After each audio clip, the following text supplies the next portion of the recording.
Hello, everybody. Austin Hill Shaw here, founder of Creativity Matters and author of The Shoreline of Wonder on Being Creative. I am in the universal ground of everything right now, high up at about 11,500 feet, at a place that's very familiar to me. This is a place where I've spent many hours meditating and practicing and reflecting on my life. And right now, you're looking over the lake of mirror-like wisdom, and the high peak that you see in the back is called Padmasambhava Peak. And just to the left of Padmasambhava Peak, I guess over in this direction, I guess right on that side, you can see another peak that we call Ganesha, after the Hindu god Ganesh, the remover of obstacles. And as you can see, it looks exactly like an elephant. It was pretty easy to name that peak that. But what I wanted to talk to you about today was about asking for help, and asking for help in a way that was kind of even unusual for me before I started coming up here. There was a time not long ago, I believe it was about in 2010, where I was going through a rough time. My daughter had just been, first daughter had just been born, and it was a big adjustment for me in my life. And I had been living with the Buddhist community for several years and was used to having a lot of time to myself in order to meditate, in order to practice, in order to read. And suddenly here I was responsible for my wife and my child, and it was new for me and it was scary. So I came up here, as I'd been doing so since 2004, and I came up here in kind of a funk, I have to say. And so my hope was is that I was going to gain some insight into what I needed to do as a husband, as a father, better, and also how the things that the spiritual practices that were so important to me could start to be integrated into my life. And so I came up here. I was here for 4 days that time, and when I first came up here, it rained. It was raining, and it hadn't rained here for years. And I was up here by myself, camping just below where we are right now. And I'm in my tent, and I'm actually feeling really depressed. Normally when I came in here, I feel really alive, really excited, but I felt really depressed. And I'm laying in my tent, it's raining, and I hear something that sounds like thunder. It sounds like thunder, and but it just keeps going. And it's going, and I realize, hey, there's a big rock fall going. It was going on long enough that I got out of the tent, and I looked up over in a direction over here, and this thing that I'd named called, my friend and I had named the corpse of ego, a part of that ridge was just falling away. Just a huge rock fall. And so that was my first cue in, like, okay, all right, you're back, and we're here to help you. Just this idea that this thing that we named the corpse of ego was falling away. It's like, okay, let's get to work here. So that got me thinking, all right, what can I do now in order so that I can start moving myself in a more positive direction, start taking more responsibility for myself, taking more responsibility and proactivity with myself and my family. So I decided what I was going to do is I was going to fast for a day, and I was going to walk over to that peak in the distance. And as you can see, there's a ridge below that peak. There's a ridge line, and I decided I'd walk over that ridge, and I climbed to the top of it, and I found this thing which I called the offering stone.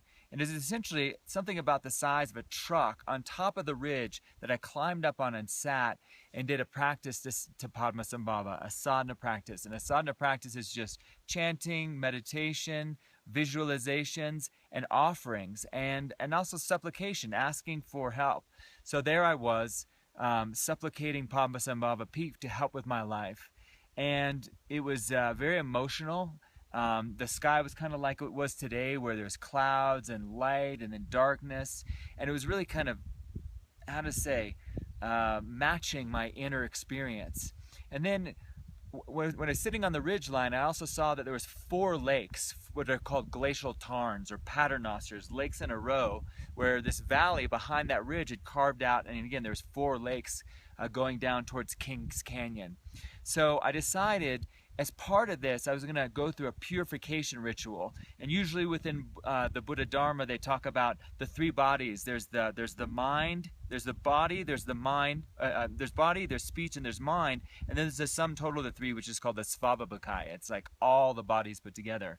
So the highest lake was half covered with ice, and I decided, okay, I'm not going to jump in that one. That's pretty cold. But I decided to walk naked and barefoot between each of those lakes and basically swim in each one of those. And the first one, purify my mind. The second one, purify my speech. And the last one, purify my body. Just whatever was in there that was blocking me, just let that go. And so that's what I did. I went through that, continued with my fast for the day, came back up to this area. You know, I was hungry. There wasn't a whole lot to do, so I just sat, I meditated, I went down by the lake, I just watched it, I sang, did all sorts of things like that. And then finally, at the end of 24 hours, the next day when I woke up, I ate again. So that was remarkable. But what happened that evening after the facts, you know, I had a nice day of practice. I reflected in my journal, and I basically came up to the place where I'm sitting right now, and the sun had already set over there to the west behind what we call Shamatha Peak, and I couldn't see what was going on up there, but I'm imagining there's some clouds, because what started to happen on Padmasambhava Peak was I started to see a light show where the big peak would light up, and then the offering stone that I'd been sitting on would light up, and then maybe the peak would go dark and the offering stone, it just kept going back and forth and back and forth. And the message that I was getting about my own life and how to live was like, okay, sometimes you're in the big space. Sometimes you're in the space of creative insight. Sometimes you're having those aha moments. Sometimes you're having that big sense of connection to the universe. And that's wonderful, right? And you, for like Padmasambhava Peak, this big hang, and you are also lit up. And sometimes it's sort of happening in the distance, that the peak is lit up, but you don't necessarily feel it that way. And sometimes, you know, it's your small self that's online. You know, when you're manifesting projects, you have to go in your head, you have to use your conceptual mind, you have to plan and carry out those plans. And basically, it was just this light show. It would light up, one would light out the other. You know, it's almost seemingly random. But again, the message that I got is that in order for you to move forward in your life, again, sometimes you go into the big mind, the self, the capital S, and sometimes you're in the ego, and sometimes you're in that flow state, what I call self-expression, where they're both online, and sometimes they're both dark. There's certainly those times where you don't feel that connection to the world, nor do you feel like you're actually getting things done, right? That you're not making a difference, and those are the hard times. But it was amazing just to see in this sort of non-conceptual teaching from these peaks, this peak that I just supplicated, you know, this is how you live your life. Life is a combination of moving in and out of aha moments to moments where we're totally on fire getting things done, to times where we can't seem to get anything done, to times where we're stuck. But just realizing that things are always changing, things are always moving, and that, again, if you sort of drop into the sacred world, if you recognize that you are part of a universe that is interdependent, always changing and deeply mysterious, and you step into that and you revere that universe, wow, amazing things start to happen. It was really one of the most profound experiences of my life. And even the next day when I came up, it was my last morning here, I was going through other practices and doing something what was called the Bodhisattva vow, which is basically, it's a vow where you say, I'm foregoing my own enlightenment, I'm foregoing my own exiting of samsaric or cyclical existence until all creatures, all beings have exited samsara. And while I was doing that vow, I had this strong sense that, again, Padmasambhava Peak was the proctor for that vow, that was overseeing me in that moment and saying, hey, you have arrived, you are here, you have value. And so I absolutely love this place. I'm so indebted to this place.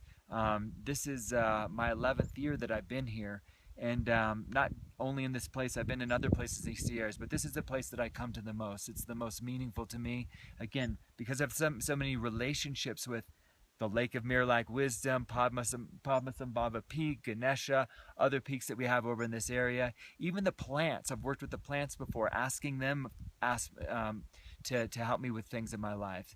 And I know as a sort of a modern human being that's been, you know, all of us who've sort of gone through the science, it's a little strange at first when you start asking things that are seemingly inanimate for help, or things like flowers but I tell you, when you start doing it, when you start asking things for help, you actually start to get answers. Like if you're working on, for example, a piece of furniture, you can ask the wood what it wants to be. There was a famous the architect named Lou Kahn who asked a brick what he wanted to be, and the brick said, "I like an arch." And Lou Kahn said, "Well, the arches are expensive," and the brick said, "I like an art." And he made this beautiful library at Exeter, at the Exeter campus on the East Coast. So anyways, even though it might seem like an unusual thing, kind of a weird thing to do, just try it. Try asking things for help. Animate the world around you and see what happens. I mean, it's been a remarkable thing in my life, and it's really helped me to move back past blockages and gain new insights and be able to move forward with not only projects that I'm working on, but my own things that I'm going through in my life, right? Whether personal things, troubles that I'm having with people, just difficulties. The more I ask for help, the more I gain answers. And over the years, it's just become more and more like, wow, okay, I'm sensing what I need to do next simply by asking things for help. So I hope this has been helpful. Once again, this is Austin Hill Shaw, founder of Creativity Matters, reminding you to connect deeply, to make a difference, and to inspire creativity in others. Thank you so much.